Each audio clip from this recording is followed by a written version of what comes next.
साथियों क्षमा चाहता हूँ, फिर कर गया था और बोल भी नहीं पाया था मैं, और हाथ जोड़ के माफ़ी चाहता हूँ। आप दोनों वीडियो पढ़ने की कष्ट करना। अब मैं क्या करूँ, मेरी मजबूरी है। कहीं टाइम मुझे लगता है तो कोई ना कोई फ़ोन आ जाता है, और इसके बारे में ना ही कहूँ तो भी अच्छो। तो साथियों अभी कुछ आगे बढ़ाते हैं। कुछ पुरानी बात मैं ज़रूर बताऊंगा जहाँ से स्टार्टिंग है। साथियों चार्टर 1945, चार्टर 1833, 1816, अनुच्छेद 13, चार्टर अमेरिका का 1945 अनुच्छेद 13 और 71, भारत का चार्टर उपबंध 1833, 1853, 1858, IPC 1860 का 45वां धारा 21 लोक सेवक, 1911 सैन्य क्या है, 1914, 1915, 1918, 1919, 1922, 1928, 1935 और 1939 सेकेंड वर्ल्ड वार, और 1940 होमगार्ड का जन्म, 41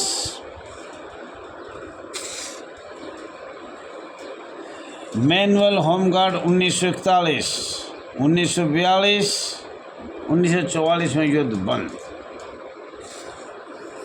ये हमारे गुलामी का कारण जो भी है, ये हम एक बार भारत सरकार को भेज सके, दोबारा भी हम भेजने के कष्ट करेंगे, लिखेंगे।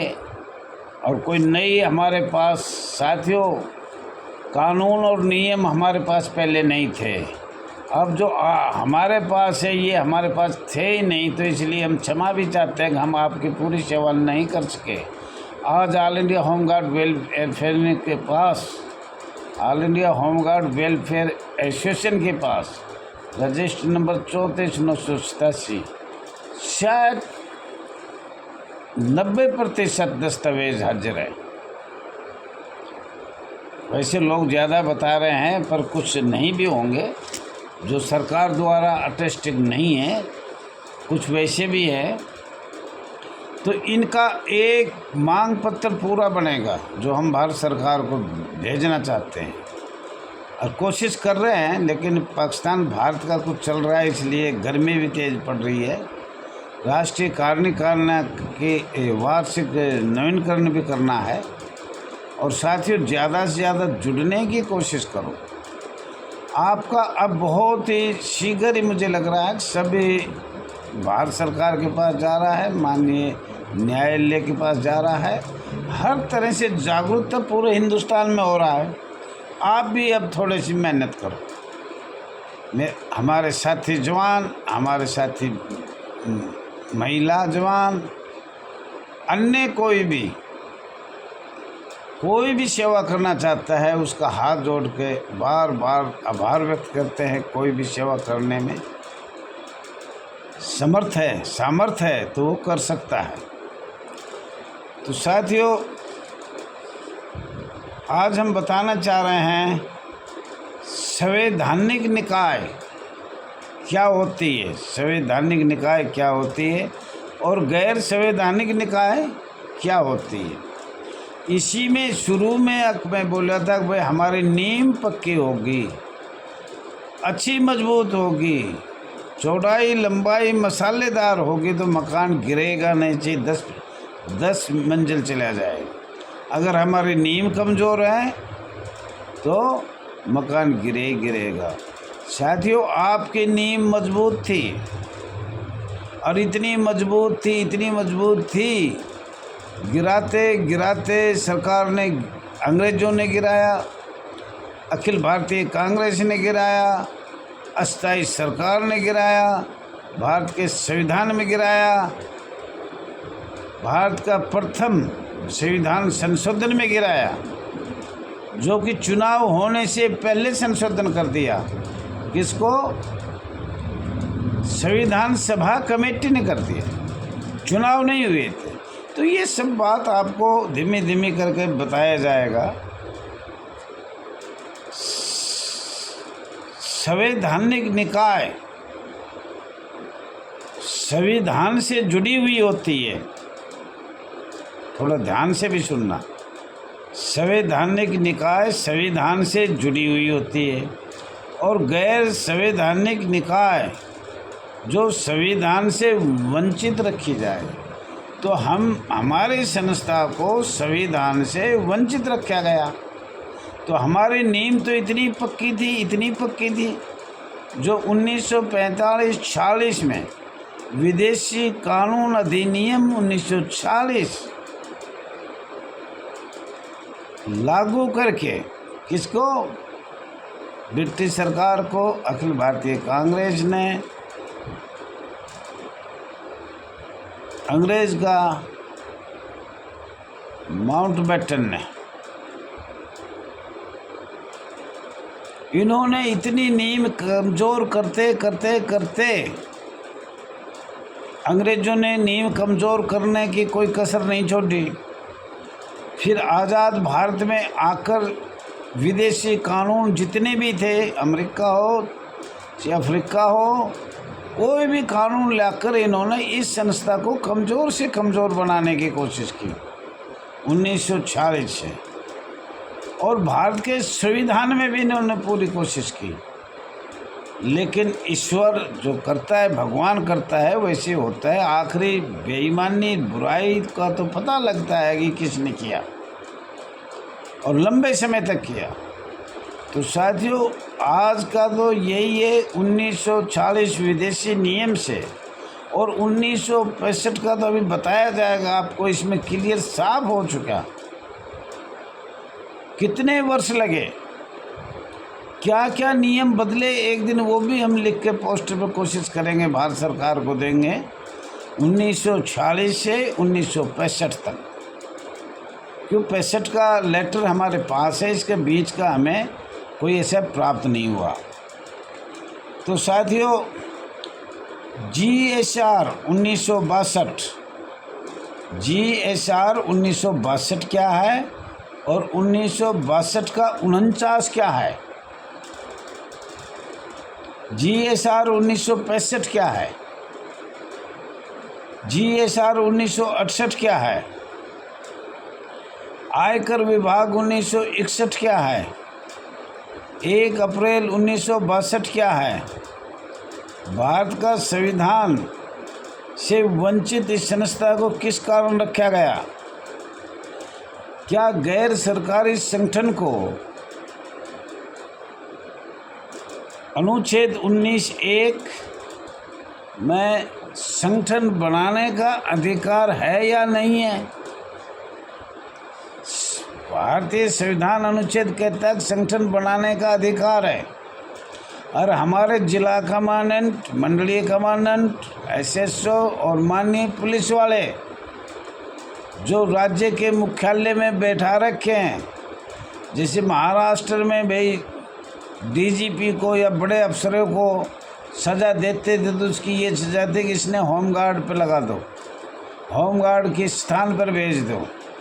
माननीय DGP को भी होमगार्ड के महकमे में भेज दिया जाता था, वही सज़ा है। लेकिन उनका तो शर्म हो तो सज़ा है, शर्म नहीं है तो कोई सज़ा नहीं है। तो साथियों, ये बात आपको हमने बहुत बताने की कोशिश करी, और हमने कल आपको बताया था मॉडल होमगार्ड बिल 1965, रूल्स 1969, जो बार बार आपको बताया जा रहा है। माननीय गृह मंत्री जी को ये प्रश्न उठाया, बहुत अच्छी बात है, हम भी खुश हुए। लेकिन फिर दबाकर दूसरी तरफ चले गए। जब गुजरात से उन्होंने कहा तो वो रास्ता ही बदल दिया।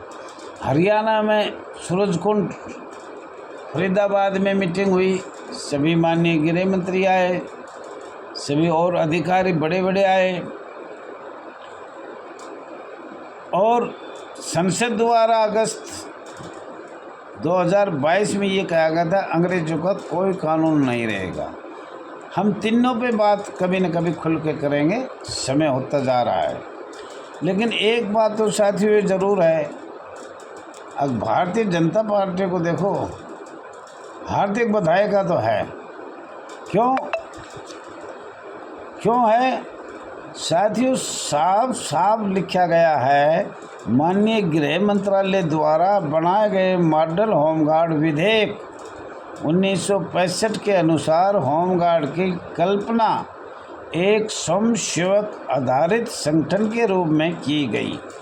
तो हमें तो यही मालूम करना था, अगर हमारा ये नियम जो बदला गया वो बोलो राज्य सरकार माननीय मुख्यमंत्री माननीय वो सब, ये सब गलत बात है।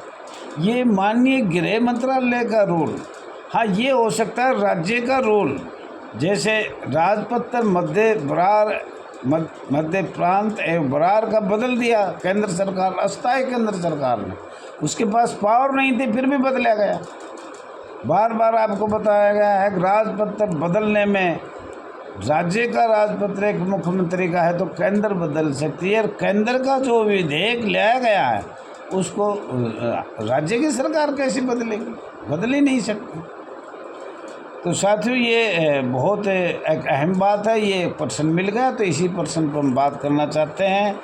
और मॉडल होमगार्ड बिल की समीक्षा रूल्स 1969 माननीय गृह मंत्री अमित शाह जी ने एक लेटर भेजा था, पूरे भारत में भेजा था, सभी राज्यों के मुख्यालय भेजा गया था, केंद्र शासित के मुख्यालय में भेजा गया था। साथियों, बोनस सदाई अधिनियम 1965 का अधिनियम संख्या 21(1) 25 सितंबर 1965 भारत के गणराज्य के 16वें वर्ष में संसद द्वारा पास किया गया था बोनस। और आज तक मुझे लग रहा है किसी प्रदेश में होमगार्ड जवानों को जहां 3 साल लगातार ड्यूटी मिलती है, जहां लगातार मिल रही है, उनको आज तक जवानों को बोनस प्राप्त ही नहीं हुआ है। न EPFI न ये प्राप्त हुआ, ना कोई मेडिकल हुई, ESI, ये सिर्फ एक कागजों में दे रखा है, बाकी होना जाना कुछ नहीं है। विधेयक 1965 गृह गार्ड विधेयक होमगार्ड बिल भी कहा जाता है। साथियों, बहुत बहुत धन्यवाद है आपका, आपने ध्यानपूर्वक सुनाया, कल फिर बताएंगे और इतनी साल की तो हम बताते रहेंगे और सरकार को लिखते रहेंगे, हाथ जोड़ते रहेंगे, और कोई चारा नहीं है। और ये तो आपको पता है हम बहुत बुरी तरह पिस रहे हैं भारत सरकार और राज्य सरकार के बीच में, और पुलिस अधिकारियों के और होमगार्ड के अधिकारियों के बीच में हमारा टट्टी निकाल दिया, पैंट गिल्ली कर दी। और लेकिन इनको शर्म नहीं आ रही कि भाई ये जवान अपना घर परिवार कैसे चलाएंगे। लाओ पैसे, कितने पैसे दें, कोई हद तो होगी पैसे देने की भी। ये नहीं तो जैसे आटा चक्की नहीं होते, ऐसे पीस के हमको हिला दिया। और इससे ज़्यादा क्या कह सकता हूँ मैं इनको, ये बेशर्म है, इन लोगों को कुछ कहा नहीं जाएगा। धन्यवाद।